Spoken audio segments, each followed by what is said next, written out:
Bonjour, ici Céline Charron, cofondatrice du programme Leader éveillé pour un leadership conscient et éthique. Je suis vraiment très heureuse de vous accueillir à notre série de directs Leader éveillé. Bienvenue à cette causerie, l'optimisme du leader au service d'une équipe agile et engagée. Nous serons ensemble environ 30 minutes avec notre invitée et intervenante Carol Warlop. Elle a travaillé plus de 15 ans en Amérique latine et en Afrique dans le contexte de la coopération et du développement. En 2010, elle fonde l'Institut Coaching Square Suisse à Neuchâtel en Suisse. Pour la formation de coach professionnel ICF, elle accompagne également les coachs et forme des dirigeants et managers vers un leadership conscient et positif. Alors, explorons avec elle quelles sont les caractéristiques des leaders optimistes. Bonjour Carole. Bonjour Céline. Bonjour. Alors, je vais vous dire aussi, n'hésitez pas à mettre en commentaire les questions que vous aurez. On va les garder pour la fin. Hein, Carole se fera un plaisir d'y répondre. Alors, écoute, Carole, je te laisse la parole.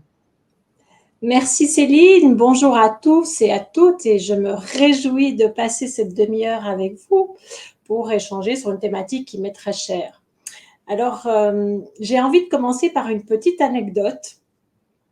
Il y a quelques semaines de cela, en discutant avec un de mes fils, le fils aîné, Jérôme, qui travaille dans une multinationale suisse, il me partageait une expérience assez intéressante en me racontant que de temps en temps, quand il arrive au bureau, et évidemment, il salue son chef et avec une question très banale, il lui demande « How are you doing this morning, Thomas ?»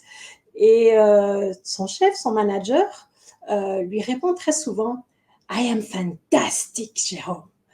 Et mon fils m'expliquait « Maman, si tu savais combien ce genre de réaction me donne de l'énergie, me donne de l'enthousiasme, me booste pour ma journée. » Et quand j'ai eu un contact avec Céline dans le cadre du programme de Leader éveillé et avec Sylvie, je me suis dit, il y a bien une thématique qui me motiverait en ce début d'année, c'est de partager avec vous l'optimisme, l'importance de l'optimisme.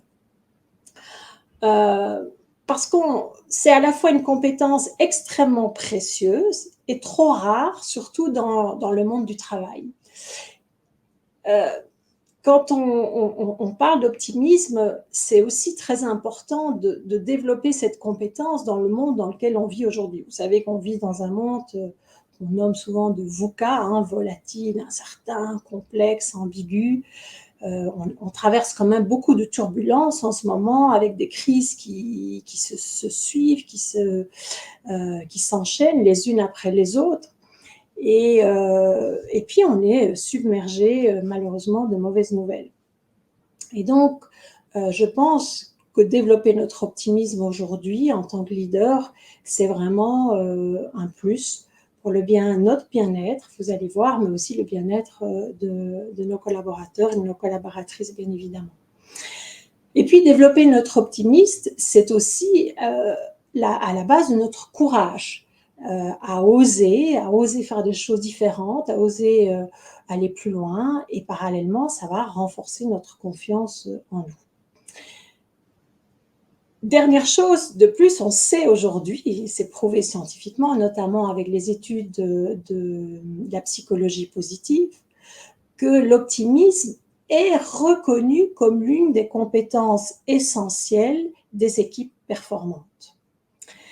Alors, je me suis dit, en ce début d'année, s'il y a une bien résolution à avoir, c'est celle de cultiver notre optimisme. Et j'avais envie de partager avec vous cette idée en ce début d'année 2023, chers leaders. Alors, devenir optimiste, j'ai quand même envie de mettre ce petit bémol. Ça ne veut pas dire que nous ne pouvons plus vivre nos doutes, vivre nos peurs, vivre nos craintes. c'est bien sûr essentiel aussi de les accueillir et de les écouter et d'essayer de comprendre les besoins qu'il y a derrière toutes ces émotions, chez nous en tant que leader, mais bien sûr aussi chez nos collaborateurs et nos collaboratrices. L'idée, c'est pas de forcer les gens à sourire, c'est pas du positivisme à tout prix, bien évidemment que non. Et mon propos n'est pas non plus celui de dire que le pessimisme doit être proscrit. Avoir une vision de temps en temps pessimiste, ça permet aussi de mettre le focus sur les points d'attention et d'être vigilant, et c'est aussi important. C'est une idée qui peut être utile aussi d'avoir ses doutes, ses craintes et de ne pas toujours voir de manière positive une situation. Mon propos sera plutôt celui de chercher à équilibrer.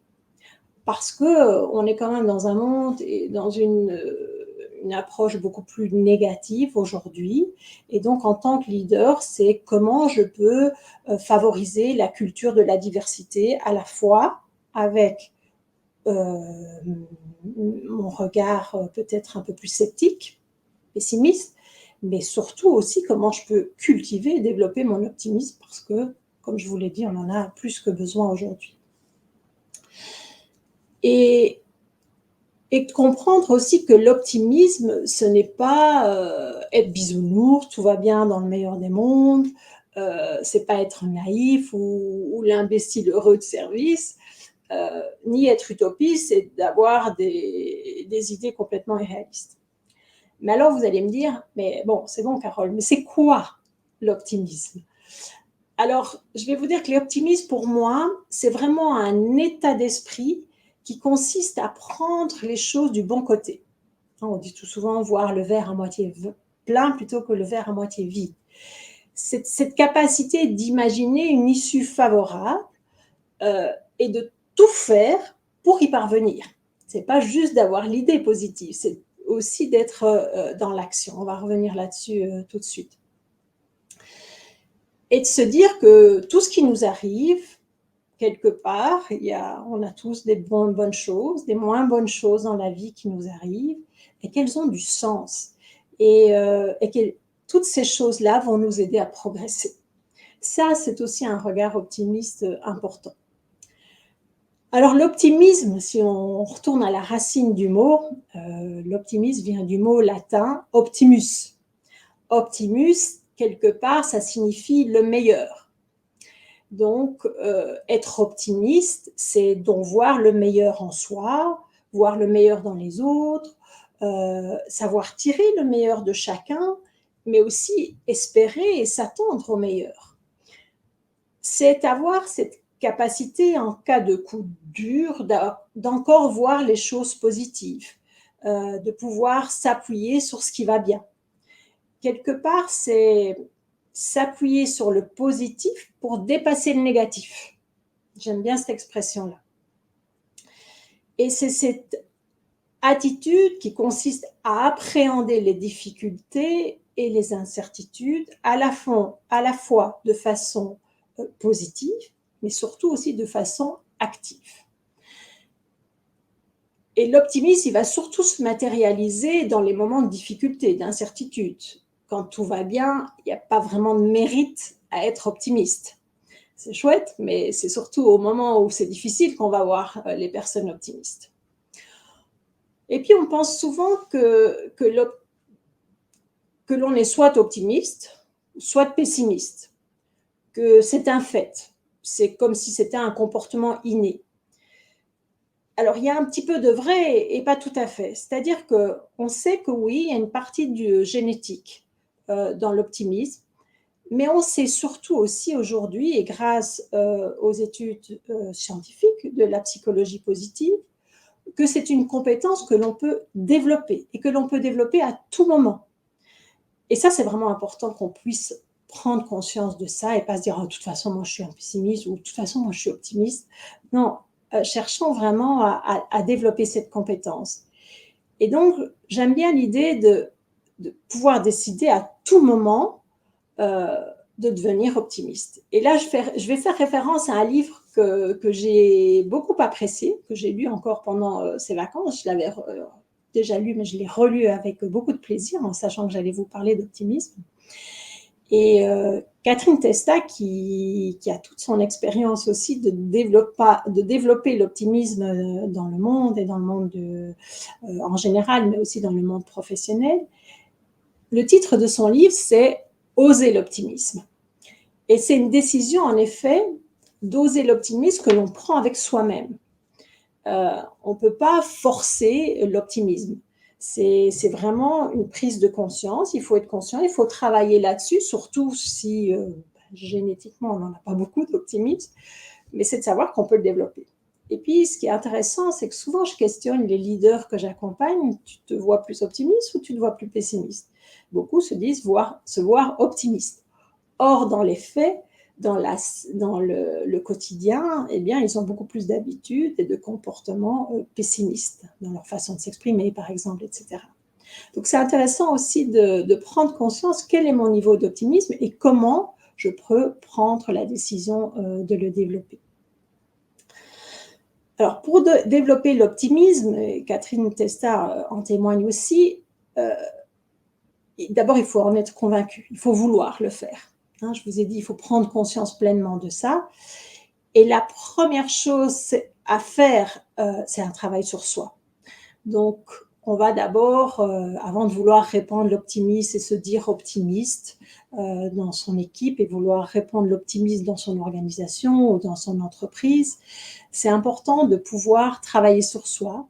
Et ça va nous demander évidemment des efforts, de changer un petit peu nos habitudes, de pouvoir aussi travailler peut-être nos croyances, les croyances qui nous limitent, de supprimer celles en tout cas qui sont toxiques pour nous. Parce que on sait bien que ce biais de la négativité existe. L'évolution nous a en effet programmés pour nous concentrer sur ce qui ne va pas, pour voir plutôt les dangers, nous attarder sur nos erreurs, donner beaucoup plus de temps à nos peurs qu'à nos espoirs et à nos rêves. Et donc, travailler ce biais de la négativité va aussi nous permettre, l'optimisme va nous permettre de travailler ce biais de la négativité. Prenons un exemple, lorsqu'on rumine, et on rumine tous à un moment ou l'autre des idées négatives, qui sont toxiques, qui sont lourdes pour nous. Ce qui va être important, c'est petit à petit de chercher à se focaliser sur ce qui va bien. Et là, vous connaissez tous, et on en a parlé aussi dans le programme Leader éveillé, il y a la méthode de Martin Seligman, le père de la psychologie positive, qui est les Three Good Things, où en France et en Europe, on parle beaucoup plus des 3 kiffs de Florence Servan-Schreiber. Donc, c'est-à-dire que, par exemple, avant de m'endormir, je vais essayer de penser à 3 choses plaisantes de la journée. Et donc, je vais focaliser mon attention sur des événements positifs. Ça, c'est une méthode qui a fait ses preuves et qui va nous aider aussi à développer notre optimisme et notre vision positive d'une situation ou d'une autre. Même en entreprise, c'est une pratique que l'on peut tout à fait encourager. J'accompagne, vous avez entendu, beaucoup de leaders aujourd'hui, de dirigeants d'entreprise, à développer leur leadership et soit en formation, soit en coaching. J'ai encouragé beaucoup de ces leaders à, par exemple, mettre en place dans leur météo, donc avant leur réunion hebdomadaire d'équipe, de mettre en place une météo. Et c'est une météo où on va justement chercher à créer un état d'esprit positif en suggérant, par exemple, la première question de la météo aujourd'hui, ça serait qu'est-ce qui vous a donné de l'énergie la semaine dernière au boulot, ou qu'est-ce qui vous fait vraiment plaisir dans les projets qui sont en cours actuellement. Donc, à travers une question, on fait un petit tour de table ou d'écran maintenant, et on va chercher à installer un état d'esprit positif chez nos collaborateurs. ça crée une énergie positive. Et on sait combien l'énergie positive, elle va être utile pour développer la créativité. On est beaucoup plus créatif quand on est dans une énergie positive. Donc, cherchons vraiment à favoriser cette énergie positive dans nos équipes à travers, par exemple, des exemples tout simples comme je vous ai proposé cette météo avec une question, un partage plutôt positif. Mais comme je vous l'ai dit, l'optimiste, il va au-delà d'une pensée positive. Il ne faut pas oublier ça. Ce n'est pas juste penser positif. Ce qui caractérise aussi l'optimisme, c'est l'action qui s'ensuit. Donc l'optimiste est avant tout une personne qui sort de l'immobilisme. Il passe pas son temps à ruminer une situation. Oui, bien sûr, on va être contraint et forcé à réfléchir à certaines situations, mais on va pas ruminer pendant trop longtemps. On va chercher à passer à l'action, et ça, c'est une caractéristique de l'optimiste aussi très importante. C'est Pablo Picasso qui disait l'action est la clé fondamentale du succès. Et bien, c'est ça, c'est aussi d'aller chercher l'action, de positiver, mais d'être aussi dans l'action, c'est très important. Alors, j'aimerais partager avec vous, comme Céline l'a annoncé, quelques caractéristiques des leaders positifs, optimistes aujourd'hui. Il y a 5 caractéristiques que je vais partager avec vous, et on sait que ces leaders, à travers ses comportements, à travers ses façons de faire, ont un impact désiré en période de turbulence, en période difficile, pour avoir des équipes plus engagées, avoir des équipes beaucoup plus agiles. Alors, la première caractéristique que je vais partager avec vous, je les ai écrites. La première, c'est de faire confiance. Se faire confiance à ses collaborateurs, mais aussi, bien évidemment, donner confiance. Et après tout, rien de grand ne peut se faire sans espoir ni confiance.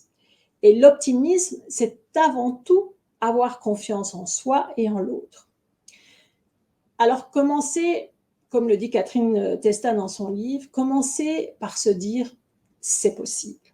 Tous les grands leaders de ce monde ont à un moment cru dans leurs rêves, osé rêver, croire dans son rêve, se dire « why not ?» Pourquoi pas? C'est possible.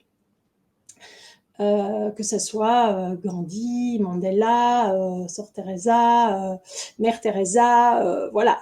Et même vous, je suis sûre, chers leaders, que vous avez à un moment dit « allez, on y va, c'est possible, on y croit ». Ne dit-on pas qui ne tente rien n'a rien.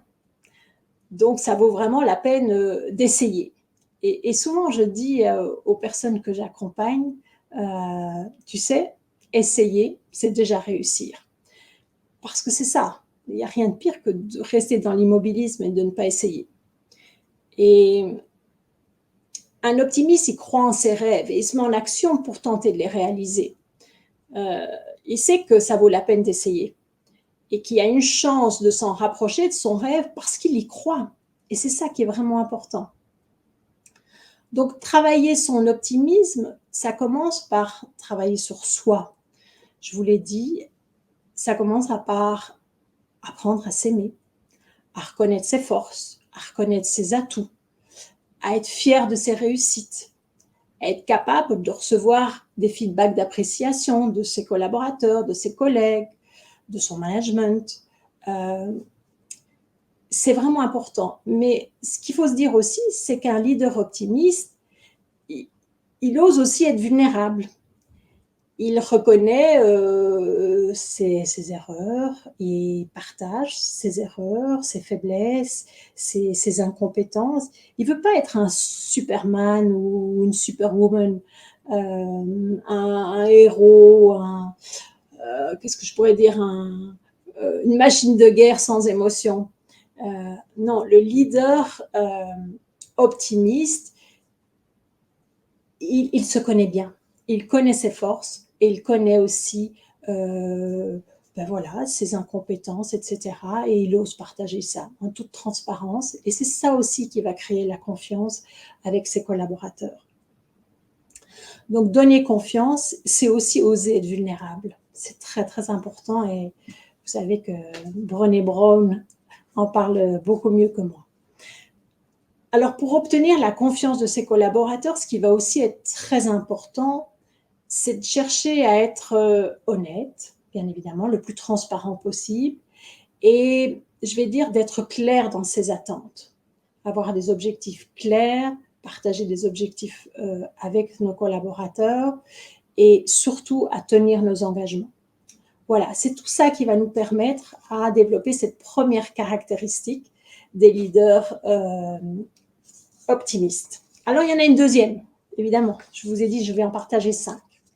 La deuxième, c'est celle qui m'est très, très, très chère en tant que coach, bien évidemment, c'est celle d'écouter. Donc, ces leaders optimistes, ils savent écouter. N'oubliez pas que c'est Goethe qui disait parler, c'est un besoin, écouter, c'est un art. Et je pense en effet que ça se développe, c'est une compétence qu'on peut développer, qu'on peut... on connaît tous un peu l'écoute active, mais comment vraiment offrir une écoute de qualité, une écoute active, à la fois au collectif, à nos équipes, mais à la fois aussi aux collaborateurs en tant qu'individuels. Et je crois que c'est vraiment quelque chose d'essentiel d'offrir cette écoute active, mais cette écoute aussi qu'on nomme chez nous empathique. C'est-à-dire de savoir écouter ce qu'ils ont à dire, d'écouter les mots, mais aussi écouter les émotions. Et aujourd'hui, plus que jamais, il y a beaucoup, beaucoup d'émotions avec tout ce qu'on vit dans notre environnement. Donc, savoir décortiquer les émotions, comprendre les besoins qui se cachent derrière ces émotions pour pouvoir les transformer en action et utiliser de manière intelligente nos émotions.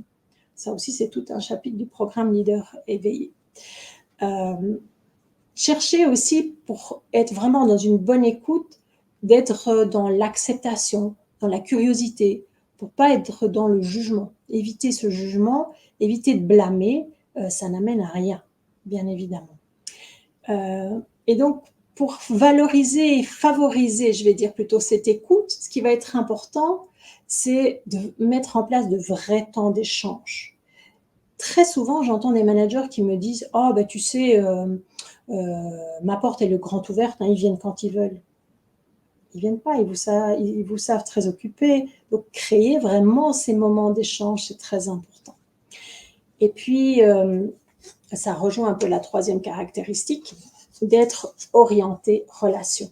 Ça va être aussi très important, de chercher à créer et bâtir des relations qui amènent à s'intéresser à l'autre. Montrer que vous vous intéressez à l'autre. Je dis souvent, allez luncher avec un de vos collaborateurs de temps en temps pour apprendre à le connaître ses passions, ses forces, ses valeurs. Tout ça va être très, très important pour pouvoir diffuser cet optimisme au sein de vos équipes. Un comportement optimiste, il va créer vraiment un climat qui favorise la contribution à la fois individuelle et collective. Donc, il va favoriser ce climat de sécurité psychologique dont on parle beaucoup maintenant. Et ce climat de sécurité psychologique, c'est vraiment de chercher à donner le droit à l'erreur, à éviter la réprimande. On apprend beaucoup plus de nos erreurs que de nos succès. Et quand il y a des erreurs, posez simplement une question à vos collaborateurs, toute simple, en lui disant « Mais comment cette expérience t'a-t-elle rendu plus prêt et mieux équipé à l'avenir? Comment tu vas faire pour relever ces défis auxquels tu as été confronté maintenant ?» Donc, démontrer aussi dans votre relation de la reconnaissance par des gestes simples, mais authentiques, spontanés. Pensez au petit exemple que je vous ai mentionné tout à l'heure avec mon fils et son manager. Offrez du feedback régulièrement un petit peu plus de feedback d'appréciation que de feedback de développement, si possible, parce que c'est ça aussi qui va engager et motiver vos équipes et ressentir cet optimisme qui existe chez vous. Quatrième, je me dépêche un petit peu. Quatrième caractéristique, c'est des leaders qui dynamisent et qui stimulent. Donc, leur énergie, leur enthousiasme est contagieux. Et j'utilise souvent l'exemple, pour ceux qui ont suivi la formation programme Leader Éveillé, ils vont s'en rappeler. Quelle différence quand on a un leader qui arrive avec la banane le matin sur 10h10 ou sur 8h20. C'est très différent. Donc, ces leaders-là, ils donnent envie de passer à l'action, d'oser le changement. On doit garder à l'esprit que l'optimisme, il se transmet, il est très contagieux, tout comme le pessimisme d'ailleurs. Il faut être conscient de ça aussi, bien évidemment. Donc, ce sont des leaders qui incitent au développement de soi aussi, qui stimulent. Ils ne se contentent pas de la situation présente, ils veulent toujours un petit peu plus, les leaders optimistes. Et souvent, ils donnent le goût d'apprendre à leurs collaborateurs en se formant eux-mêmes. Ça, c'est vraiment aussi un bel exemple. Je me forme, je sors de ma zone de confort et je donne le courage à mes collaborateurs de le faire. Donc, je stimule. C'est très important pour pouvoir vivre cette ambiance beaucoup plus positive dans une entreprise, bien évidemment, et développer nos compétences. Et allez, je la mets là, dernière caractéristique, c'est celle de dédramatiser et en même temps de s'appuyer sur l'intelligence collective. Donc, les leaders qui ont cette capacité d'être optimistes ont souvent développé des méthodes pour déstresser, pour mieux contrôler leurs impulsions. Ils pratiquent la cohérence cardiaque, ils pratiquent la méditation, et ça, vous allez la pratiquer fortement dans le programme de Leader Éveillé aussi. Ils savent garder leur calme dans des moments de turbulence forte. Et ils savent utiliser l'humour aussi pour cadrer ou pour surmonter des situations un petit peu délicates. Donc, c'est très important de pouvoir dédramatiser et en même temps de s'appuyer sur l'intelligence collective. Moi, j'ai vu beaucoup de leaders pendant la crise sanitaire qui se sont vraiment appuyés sur l'intelligence collective, c'est-à-dire on réunit l'équipe, on réfléchit ensemble pour trouver les meilleures solutions tous ensemble. Et ça a développé dans beaucoup d'équipes cette agilité, une organisation beaucoup plus flexible, beaucoup plus agile et des solutions évidemment beaucoup plus intéressantes. Voilà les 5 caractéristiques rapidement que je vous partage. Aujourd'hui, alors c'est pas moi qui ai identifié, c'est des études qui ont démontré que les caractéristiques des leaders optimistes, c'était celles-là, principalement. Le secret, c'est de passer maintenant à l'action. Voilà, je te passe le relais, Céline. Hey, merci énormément, Carole. Mon Dieu, que tu as une façon la pertinence et la clarté de tes propos, là, c'est très apprécié. Merci beaucoup. J'aime bien les 5, tu sais, c'est clair, les 5 caractéristiques qu'il nous faut pour, je pense pour mieux vivre ce qu'on vit présentement en tant que leader. Absolument. Alors, écoutez, encore une fois, n'hésitez pas, si vous avez des commentaires, des questions, mettez-les dans les commentaires et puis on va y revenir tout de suite après. On va aussi mettre le lien, Carole, du livre Oser l'optimisme dans les commentaires. Comme ça, les gens pourront se le procurer s'ils veulent aller plus loin. Et je crois que notre challenge en tant que leader dans ces temps tellement imprévisibles et exigeants consiste à se connaître, comme tu dis, important de bien se connaître, à libérer tous ces conditionnements et à reconnaître et à cultiver les forces intérieures qui sont déjà présentes en nous et en nos équipes. Et l'optimisme fait partie de ça. Il suffit de le développer. C'est ce que Absolument. C'est une grande compétence de l'intelligence collective, émotionnelle, pardon. De l'intelligence émotionnelle. Puis j'aime beaucoup, beaucoup ton exemple simple du début d'une rencontre. Qu'est-ce qui vous a énergisé la semaine dernière? C'est vraiment bien, plutôt que, ouais, merci beaucoup. Et je pense que c'est exactement ce que le programme, pourquoi qu'on a créé le programme Leader éveillé, c'est justement pour être capable pour que le meilleur advienne dans nos organisations, pour nous, nos équipes et le monde.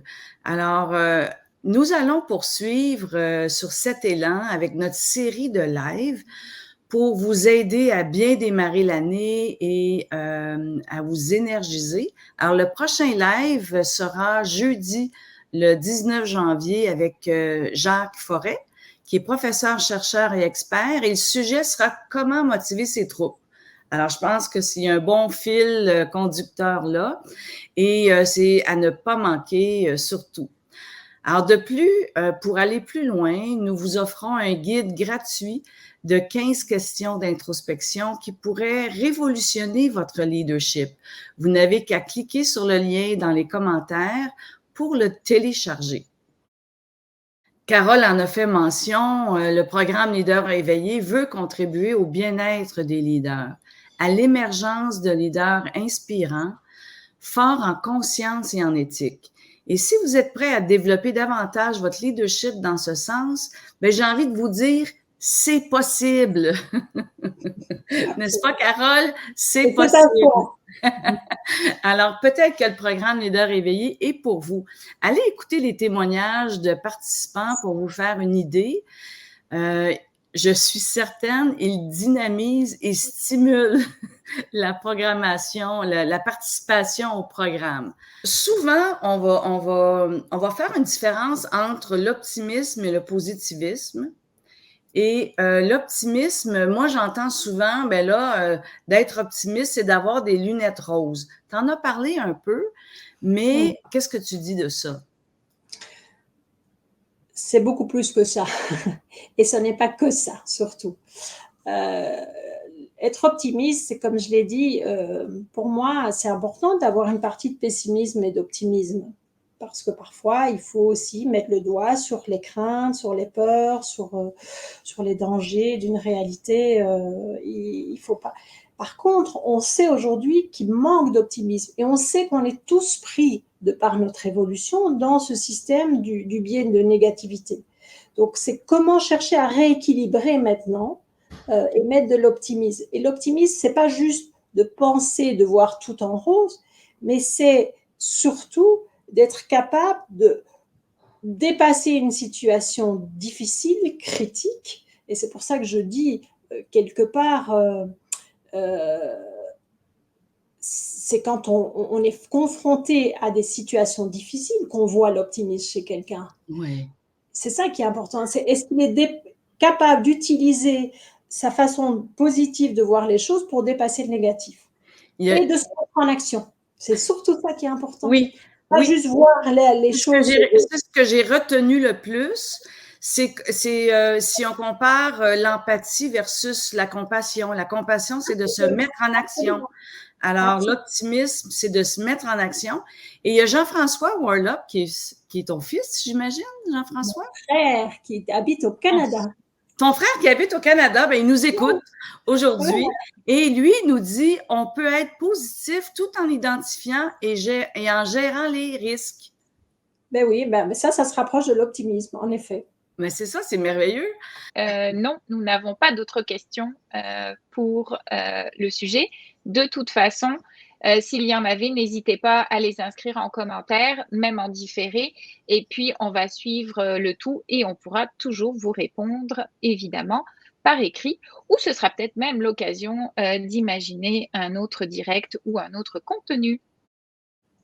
Oui. Écoute, merci beaucoup. Merci Sylvie. Merci Carole. Encore une fois, merci à vous ceux qui sont là, d'avoir pris ce temps précieux et pour vous et pour vos collègues et aussi pour vos proches, parce que l'optimisme, ce n'est pas seulement dans notre milieu de travail, mais c'est aussi dans notre vie privée, hein, n'est-ce pas? Alors, merci d'avoir pris ce temps-là et je vous embrasse, je t'embrasse, Carole. Merci d'avoir accepté l'invitation. Et je vous dis à tout bientôt, le 19 janvier, avec Jacques Forêt, pour que le meilleur advienne. Et moi, je vous souhaite une année 2023 optimiste. Oui! Merci, Carole. Merci à vous. Bye bye. Bientôt. À bientôt.